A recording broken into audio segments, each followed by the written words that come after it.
मेरे प्रिय छात्रों, आज के इस वीडियो में लास्ट वाली वीडियो में हमने संवेग यानी मोमेंटम तक कंप्लीट कर लिया था। अब आगे वाला पॉइंट देखते हैं, आवेग। तो सबसे पहले इसकी परिभाषा देखेंगे। तो किसी वस्तु द्वारा समय डेल्टा टी में लगाया गया बल F के गुणनफल को आवेग कहते हैं। और ये कैसी राशि है? एक सदिश राशि है। कहने का मतलब क्या है कि आप किसी वस्तु पर बल कितने समय के लिए लगाते हैं, उन दोनों का मल्टीप्लाई आवेग या इम्पल्स कहलाता है। ओके। जैसे अब मान के चलिए, अगर आप क्रिकेट का उदाहरण लें तो क्रिकेट में आपने एक बैट लिया और बैट के ऊपर जब बॉल आकर इस पर टकराई तो डेल्टा टी यानी कितने कम से कम समय के लिए अगर इनका कांटेक्ट हो तो इस पर लगने वाले बल का मान ज़्यादा से ज़्यादा होगा। कहने का मतलब कि दोनों का जो गुणनफल है वो आपका कांस्टेंट होना चाहिए। तो जितने कम समय के लिए बॉल उसके कांटेक्ट में आएगी उस पर लगने वाला बल उतना ही अधिक होगा। तो यहाँ पर आवेग को आपने इस प्रकार समझा कि किसी वस्तु द्वारा समय डेल्टा टी में लगाए गए बल F के गुणनफल को आवेग कहते हैं, यानी इम्पल्स बोलते हैं। कैसी राशि है? सदिश राशि है। डायरेक्शन चाहिए। सूत्र क्या लेंगे? आवेग बराबर बल इंटू समय अंतराल, यानी आवेग equals to F into delta T. ठीक है। और मात्रक F का देख रहे हैं, F आपका बल हो गया तो बल का मात्रक न्यूटन लिखेंगे और डेल्टा टी सेकंड है तो यहाँ पर न्यूटन इंटू सेकंड। यहाँ पर थोड़ा सा और ध्यान दीजिए, न्यूटन को अगर आप लिखते हैं किलोग्राम इंटू मीटर पर सेकंड स्क्वायर, मीटर पर सेकंड स्क्वायर लिखते हैं, इंटू समय को ले लीजिए, समय का मात्रक आपका सेकंड, तो सेकंड से एक सेकंड कैंसिल हो जाएगा, यहाँ पर केवल बचेगा किलोग्राम इंटू मीटर पर सेकंड। तो यहाँ से ये समझ में आया कि संवेग जो आपने पहले देखा था, ठीक है, तो उसका मात्रक भी यही प्राप्त हुआ था। तो इसका मतलब ये है कि आवेग और संवेग दोनों का जो मात्रक होता है वो एक समान है। इनका डायमेंशंस आप जब 11th में आएंगे तो वहाँ पर विमीय सूत्र पढ़ेंगे, तो वहाँ विमीय सूत्र भी दोनों के एक जैसे ही होंगे। चलिए वहाँ की बात बाद में करेंगे, अभी आप फिलहाल आपके सिलेबस का नेक्स्ट पॉइंट है संवेग तथा आवेग में संबंध क्या होता है। तो अभी जो ऊपर मैं आपको बता रहा था कि संवेग और आवेग का मात्रक और डायमेंशन विमीय सूत्र एक ही होता है, तो यहाँ पर वही चीज़ है कि इन दोनों में क्या संबंध अगर निकाला जाए। तो अगर यहाँ पर गति का दूसरा नियम अगर हम देखते हैं तो दूसरा नियम कहता है कि संवेग परिवर्तन की दर उस पर आरोपित वाह्य बल के बराबर होती है। कहने का मतलब क्या है कि F का मान किसके इक्वल होगा? डेल्टा P संवेग में परिवर्तन को दिखा रहा है अपॉन डेल्टा T। ठीक है, ये त्रिभुज जैसी जो आकृति है ना, इसको डेल्टा बोलते हैं। तो यहाँ पर अगर आप डेल्टा T को इधर ट्रांसफ़र करोगे तो F के साथ में जाएगा, तो आप क्या लिख देंगे इसको? F into delta T equal to P। परिवर्तन को दिखाता है डेल्टा, तो यहाँ पर F इंटू डेल्टा T को अगर आप देखेंगे तो ये आपका इम्पल्स यानी आवेग कहलाएगा और डेल्टा पी जो है वो समय अंतराल कहलाएगा। तो यहाँ पर एफ इंटू डेल्टा टी आपका आवेग होगा और डेल्टा पी जो है वो समय जो मोमेंटम है उसमें परिवर्तन यानी संवेग परिवर्तन को दिखाएगा। तो यहाँ से सीधा मतलब हुआ कि आवेग का जो मान है वो डेल्टा पी यानी संवेग में परिवर्तन के इक्वल होता है। आवेग का मान संवेग परिवर्तन के बराबर होगा। तो इसको आप यहाँ पर समीकरण के अनुसार स्पष्ट करेंगे कि आवेग का मान संवेग परिवर्तन के बराबर होता है। नोट करेंगे इसको। और जहाँ कहीं भी थोड़ा फास्ट लगा करें तो वीडियो को पॉज करके स्क्रीन को रोक लिया करिए और फिर आप लोग नोट करा करें और उसको समझते हुए आगे बढ़ा करें। अगला पॉइंट जो आपके पास है संवेग संरक्षण का नियम। तो संवेग संरक्षण का नियम क्या है? इस नियम के अनुसार यदि किसी निकाय पर कोई बाह्य बल कार्य ना कर रहा हो तो उसका संवेग नियत रहता है। इन्होंने संवेग थोड़ा गलत लिखा है, संवेग किस तरीके से लिखा जाएगा देख लीजिए, करेक्शन कर लीजिएगा। संवेग यहाँ पर एक बिंदी, ठीक है, संवेग। तो यहाँ पर ये हुआ संवेग क्या रहता है आपका? नियत रहता है, यानी F equals to delta P upon delta T के इक्वलेंट अगर आप लेते हैं। इस एग्जाम्पल से अगर आप समझने की कोशिश कीजिए तो F कोई बल कार्य ना कर रहा हो, कहने का मतलब क्या कि F क्या हो आपका? इक्वल टू ज़ीरो हो। तो इस फॉर्मूले में अगर F बराबर ज़ीरो होगा तो आपका डेल्टा P या D P upon D T कह लीजिए, ये किसके बराबर हो जाएगा? ज़ीरो के बराबर होगा। ठीक है, डेल्टा टी को उधर पक्षांतर करोगे तो आपका क्या रह जाएगा? पर डी पी रह जाएगा। ठीक है, डी पी इक्वल्स टू क्या रहेगा? ज़ीरो। ओके, इसको आप डेल्टा पी भी लिख सकते हो, जैसे ऊपर मैंने बताया था कि परिवर्तन को शो करता है, पहले कितना था बाद में कितना हुआ।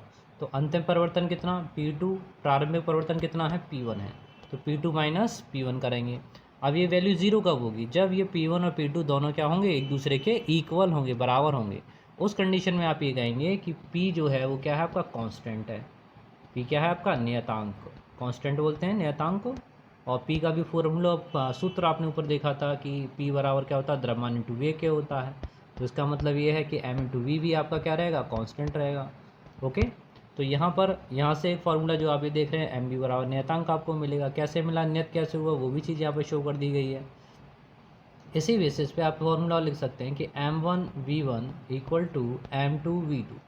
ये फार्मूला आप फाइनली लिख देंगे और इसको चारों तरफ से बॉक्स में कर देना बंद। तो इस तरह से ये संवेग संरक्षण का नियम यहाँ पर कंप्लीट हो जाएगा।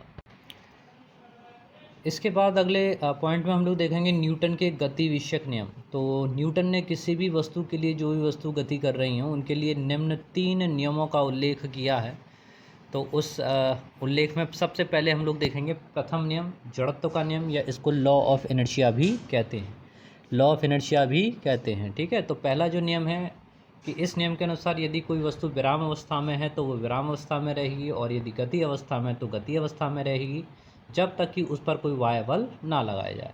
इसको लॉ ऑफ इनर्शिया भी बोलते हैं। तो न्यूटन का गति विषयक नियम सीधा सीधा यही कहता है कि अगर कोई वस्तु स्थिर अवस्था में रखी है तो वो स्थिर ही रहेगी, और अगर गति अवस्था में है तो गति अवस्था में रहेगी, जब तक कि कोई वाह्य बल उस पर लगाया ना जाए। तो यहाँ पर एग्जाम्पल में हम लोग देखें, पहला एग्जाम्पल जो है कि धूल लगे कपड़े को अगर तेज़ी से हिलाते हैं तो धूल के कण उससे अलग हो जाते हैं।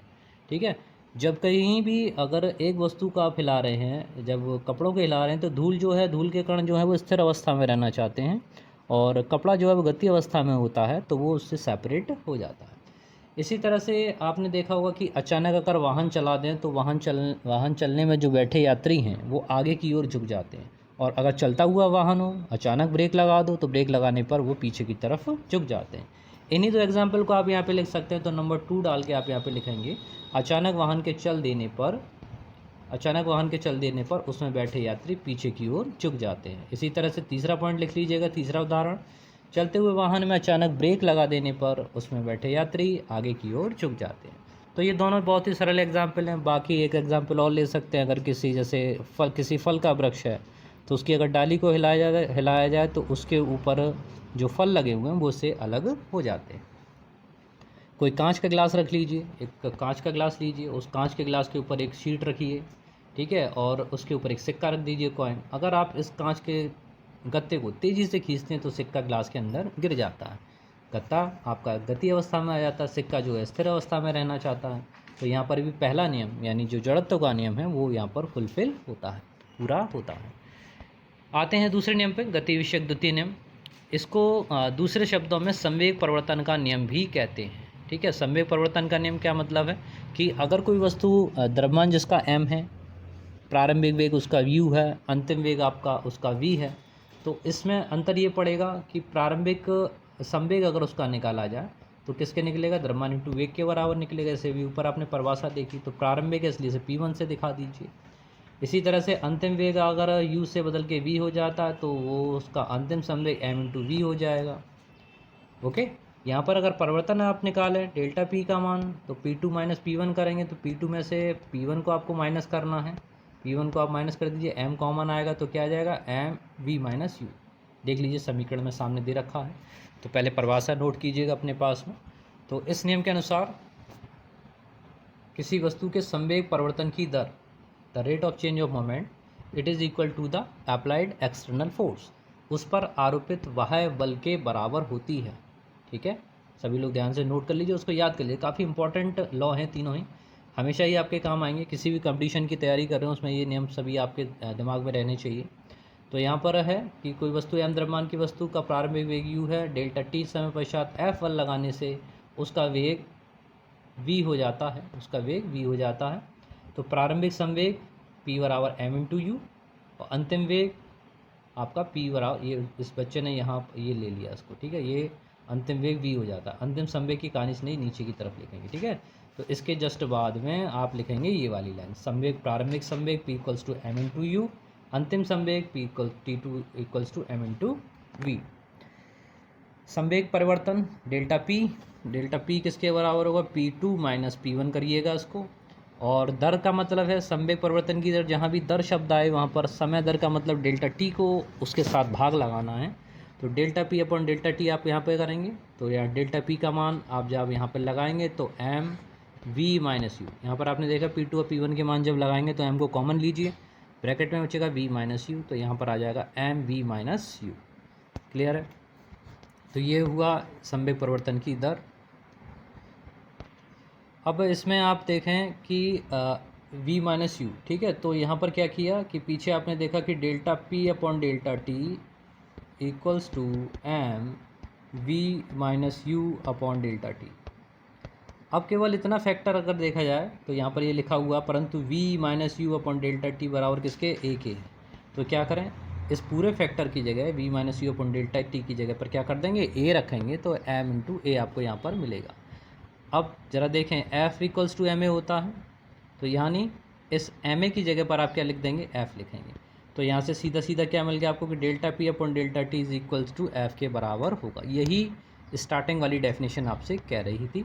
तो delta P upon delta T equals to F, यानी वाई बल के बराबर होगा संवेग परिवर्तन की दर। उदाहरण में लिख लीजिएगा, गेंद लपकते समय खिलाड़ी हाथों को पीछे की ओर खींच लेता है, जिससे डेल्टा टी का मान अधिक हो जाएगा और गेंद द्वारा हाथों पर लगने वाला बल कम हो जाएगा। ठीक है, गेंद को लपकते समय हाथों को पीछे की तरफ खींचते हैं, जिससे कि डेल्टा टी समय अंतराल ज़्यादा हो जाए तो एफ़ का मान कम हो जाएगा। सबसे अच्छा एग्जाम्पल है, आप इससे नोट कीजिएगा। थर्ड लॉ पर आते हैं, तृतीय नियम, क्रिया प्रतिक्रिया का नियम।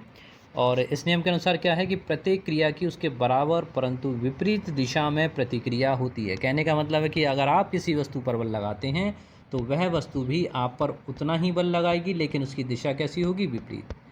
ठीक है, तो ये है तीसरा नियम, या एक्शन रिएक्शन का लॉ भी इसको बोलते हैं। इसका सिंपल एग्जांपल आप देख सकते हैं कि अगर किसी बंदूक से गोली छूटे तो वो बंदूक जो है पीछे की ओर धक्का देती है, रिकॉइल फोर्स बोलते हैं। तो वहाँ पर जो बंदूक को पीछे की तरफ धक्का लग रहा है वो किसका रिएक्शन है, क्रिया प्रतिक्रिया का रिएक्शन है। क्रिया हुई, गोली आगे की तरफ गई, उस गोली ने पीछे की तरफ मोमेंटम दिया और उसको बंदूक को पीछे की तरफ झटका लगा। इसी तरह से रॉकेट का पृथ्वी से ऊपर की तरफ जाना, दीपावली पे आपने देखा होगा रॉकेट जब चलाते हैं तो क्या होता है, तेज़ी से गैस है उसके अंदर, जो आप लाइटिंग करते हैं, यहाँ पर आग लगाते हैं और लाइटिंग होने से उस चैम्बर में से जितना भी बारूद उसके अंदर भरा है वो छोटे से नोजल से होकर बाहर निकलने की कोशिश करता है। ठीक है, जितनी तेज़ी से गैसें नीचे निकलेंगी उसी तेज़ी से रॉकेट ऊपर की तरफ, डायरेक्शन विपरीत होती है। बारूद की जो आग है और उसका जो गैस है वो नीचे की तरफ आ रही है, इसके अपोजिट डायरेक्शन में जो रॉकेट है वो ऊपर की तरफ जा रहा है। तो यहाँ पर ये एग्जाम्पल थे। थर्ड लॉ था क्रिया प्रतिक्रिया का नियम। ठीक है, तो आप इस सबको नोट कीजिएगा और अच्छे से ये चैप्टर यहाँ पर कंप्लीट होता है। इसके बाद हम अगला चैप्टर स्टार्ट करते हैं। मिलते हैं नेक्स्ट वीडियो में, तब तक के लिए जय हिंद, जय भारत, धन्यवाद।